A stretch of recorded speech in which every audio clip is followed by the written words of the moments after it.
Nous avons travaillé sur un très gros projet.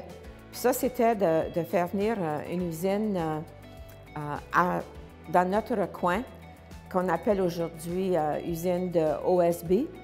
Et puis ça fait venir des grosses compagnies qui sont venues dans notre région, comme Ainsworth Energy. Le CEDEM a poursuivi aujourd'hui avec les Premières Nations.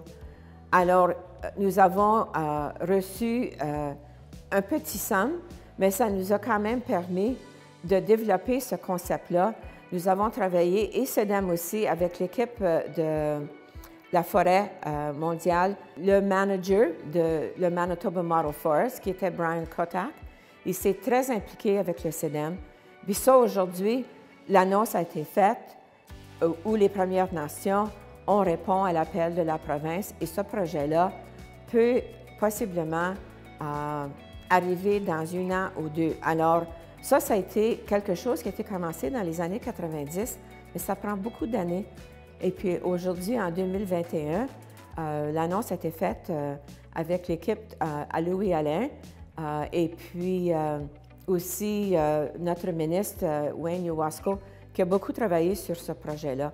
Alors, des fois, on se demande si on a perdu notre temps sur des projets, mais non, ça a quand même intéressé des gens. Puis quand je pense aux gens qui sont venus voir la région et puis les ressources que nous avons ici dans la région de la rivière Winnipeg, puis le musée va vous raconter ça quand vous allez prendre votre voyage dans notre galerie. Vous allez voir une des raisons pourquoi les gens sont venus vivre ici et puis aussi investir dans leur communauté.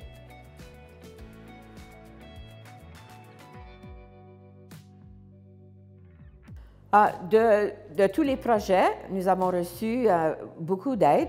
Le CEDEM nous a aidés, puis je vais vous donner un exemple. Une année, c'était de faire demande pour avoir une personne pour m'aider au musée. Alors, une adjointe, et puis avec la demande, nous avons pu faire venir une jeune de Toronto qui a été ici avec nous pour 1 an.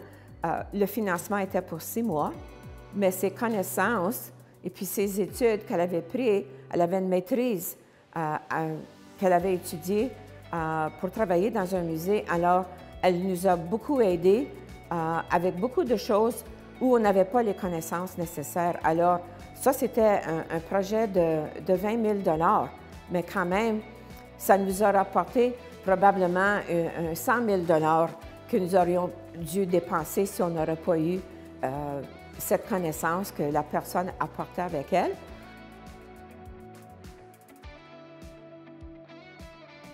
Le plus grand défi a toujours été, et encore aujourd'hui, le financement de la CDC. Alors, pour un bout de temps, nous avons reçu un montant de la municipalité, mais c'est pas assez pour assurer la survie de la CDC. Alors, ça demandait beaucoup de bénévoles et beaucoup d'heures de la communauté pour être en moyen d'accomplir les projets qui avaient été identifiés, surtout après que notre équipe s'est jointe à l'équipe du CEDEM.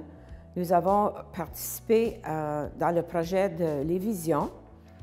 Et puis ça aussi, ça a été difficile d'être capable d'envisionner un projet qui n'arrive pas là, comme l'année prochaine. Alors, il fallait penser vraiment dans 10 ans, 20 ans, qu'est-ce que la communauté va avoir de l'air. Alors, c'était difficile d'embarquer une équipe qui pouvait là, s'asseoir et puis regarder au futur. Puis ça, c'est toujours difficile, et puis pour moi, surtout.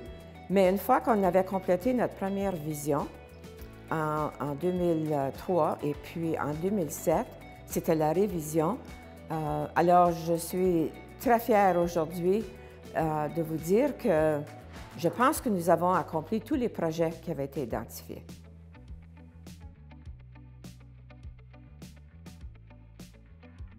Je souhaite au CEDEM, c'est un autre 25 ans, et puis surtout d'être capable de retrouver ces gens qui nous ont tant inspirés, et puis de créer des nouveaux leaders qui vont nous emmener au-delà de ce qu'on a pensé qu'on pouvait accomplir. Alors, bravo, Cédem.